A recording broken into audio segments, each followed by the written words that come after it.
नमस्कार बंधुरा आमी रुमेला रूमिज टेस्ट एंड ट्रैवल्से सकलके स्वागत। आज के रेसिपि मुगेर लाउ डाल। এই গরমে ঝাল মশলা খেতে একদমই ইচ্ছা করছে না, আমি আপনি সকলের।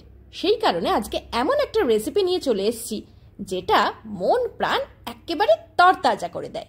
চলুন দেখে নিই মুগের লাউ ডালটা ঠিক কিভাবে করা যায় বা আমি কিভাবে করি সেটাই শেয়ার করছি। মুগ ডালটাকে সামান্য একটু ফ্রাই করে নিতে হবে শুকনো খোলায়, কোনো রকম তেল ছাড়া। একটু লালচে ভাব হয়ে গেলে ওই কড়াইয়ের মধ্যেই জল দিয়ে বার তিনেকবার ধুয়ে নেব। ধুয়ে নেওয়ার পরে মুগ ডালটাকে প্রেসারে সিটি দিতে হবে। কিন্তু এখানে আপনারা মনে করতে পারেন লাউটা কেন দিচ্ছি না। প্রথম মুহূর্তে কিন্তু লাউটা দেওয়া যাবে না।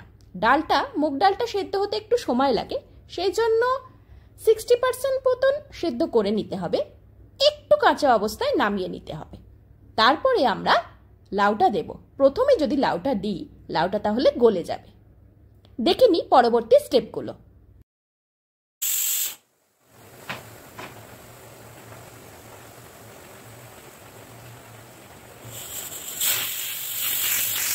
আমি দুটো সিটি দেওয়ার পরই প্রেসারটা খুলেছি। দেখতে পাচ্ছি কিছু কিছু ডাল সেদ্ধ হয়েছে, কিছু কিছু ডাল সেদ্ধ হয়নি। একটু রেখে দেওয়ার প্রয়োজন ছিল, কিন্তু আমাদের এখানে লাউটা সেদ্ধ করতে হবে, সেই কারণে পুরো ডালটা এরপরে সিটি দিলেও সেদ্ধ হয়ে যাবে। লাউটা আমি মাঝারি মাপের কেটে নিয়েছি, ঠিক যেভাবে কেটেছি সেইভাবেই আপনি লাউটা কাটবেন। আর আমি দুটো কাঁচা লঙ্কা দিয়েছি ঝালের জন্য, সেটা আপনারা দিতেও পারেন নাও দিতে পারেন। ফোড়নের সময় যেহেতু শুকনো লঙ্কা দিতে হবে সেই কারণে অনেকে মনে করতে পারেন এখানে কাঁচা লঙ্কা না দেওয়াই শ্রেয়। এরপরে সামান্য একটু জল দিয়ে 1 ইঞ্চি মতন, খুব বেশি জল দিয়ে টইটুম্বুর করা যাবে না, নুন আর হলুদটা আমরা অ্যাড করে দেবো এর সাথে।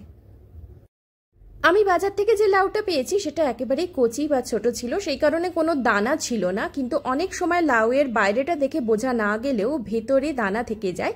আপনারা সতর্ক থাকবেন, ডালের মধ্যে যখন লাউ দেবেন লাউয়ের দানাগুলোকে অবশ্যই ভাবে কেটে বাদ দিয়ে দেবেন বা ফেলে দেবেন, না হলে সেই দানাগুলো ডালের মধ্যে মিশে গেলে খেতে খুবই খারাপ লাগে।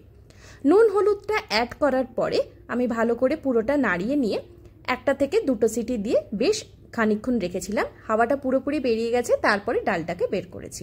ফোড়নের জন্য আমরা নিয়ে নেব ঘি। ঘিয়ের সঙ্গে আমি দেশি ঘি অবশ্যই ব্যবহার করেছি এখানে, আপনারা চাইলে বাজার চলতে যে কোনো ঘি ব্যবহার করতে পারেন। তেজপাতা, জিরে আর শুকনো লঙ্কা। আবার কেউ যদি মনে করেন খুব রিচ হয়ে যাবে, এই গরমে ঘিটা খেতে ভালো লাগছে না বা দেওয়া উচিত নয়, আপনারা সাদা তেল বা সর্ষের তেলও দিতে পারেন, সেক্ষেত্রে কিন্তু কোনো অসুবিধা নেই। কিন্তু স্পেসিফিক্যালি লাউয়ের সঙ্গে ঘিটা দিলে একটু স্বাদটা খোলতাই হয়, সেই কারণে আমি দেশি ঘি এখানে ব্যবহার করেছি। বেশ চটপট করে জিরেটা ফুটে উঠলে আমরা প্রেসারে যে সেদ্ধ করে রেখেছি লাউ আর ডালটা সেটা আমরা এর মধ্যে দিয়ে দেবো। প্রেসারে সেদ্ধ করে রাখা লাউ ডালটা দেওয়ার পরে আমি সামান্য চিনি অ্যাড করেছি, কারণ লাউয়ের সঙ্গে স্পেসিফিক্যালি একটুখানি চিনি হলে খেতে ভালো লাগে। কিন্তু আপনারা যদি মনে করেন এতে কোনো রকম চিনি ব্যবহার করবেন না, তাহলে চিনিটা অবশ্যই স্কিপ করতে পারেন, সেটা সম্পূর্ণ আপনাদের ব্যাপার। আর এর সঙ্গে ডালটা একটু ঘন হয়ে গেছিল বলে অল্প একটু জল অ্যাড করতে হবে। জল অ্যাড করার সাথে সাথে কিন্তু নুনটা চেক করে দেখবেন। আর আমি এখানে যেহেতু 4টে লঙ্কা ব্যবহার অলরেডি করে ফেলেছি, সেই কারণে সামঞ্জস্যের জন্য আর একটু মিষ্টির জন্য চিনিটা ব্যবহার করেছি। চিনিটা আপনারা স্কিপ করতে পারেন। আর এর ওপর দিয়ে গন্ধের জন্য অবশ্যই ব্যবহার করেছি ধনেপাতা, এটাও আপনারা স্কিপ করতে পারেন। আসলে অনেকে ধনেপাতাটা পছন্দ করেন না বা ডালের মধ্যে অন্য কিছু হিজিবিজি দিতে ভালো লাগে না, কিন্তু বিশ্বাস করুন ধনেপাতাটা কিন্তু ফ্লেভারটাই আলাগসে, সেই কারণে ধনেপাতাটা আমি ওপর দিয়ে ছড়িয়ে দিয়েছি। তাহলে বন্ধুরা পুরো রেসিপিটা কেমন লাগলো? পুরো রেসিপিটা ভালো লেগে থাকলে like, share, subscribe my channel Rumi's taste and travels. আর পাশে থাকা বেল আইকনটা অবশ্যই প্রেস করবেন, যাতে নতুন রেসিপি দেওয়ার সঙ্গে সঙ্গে আপনাদের কাছে নোটিফিকেশন পৌঁছে যায় আর আপনারা সেটা দেখতে পারেন। যারা এখনো নতুন বন্ধু হতে পারেননি তাদের কাছে অনুরোধ রইল, রুমিজ টেস্ট অ্যান্ড ট্রাভেলস পেজটাকে জলদি সাবস্ক্রাইব করে ফেলুন। আর রেসিপি ভালো লাগলে বন্ধুদের সঙ্গে অবশ্যই শেয়ার করুন আমার রেসিপিগুলো। আর যারা এখন আমাকে জানাচ্ছেন রেসিপিগুলো কেমন লাগছে বা শেয়ার করছেন তাদের অসংখ্য ধন্যবাদ। যারা ফেসবুক থেকে রুমিজ টেস্ট অ্যান্ড ট্রাভেলস দেখছেন তাদের রুমিজ টেস্ট অ্যান্ড ট্রাভেলসের অফিসিয়াল পেজটা ফলো করার অনুরোধ রইল।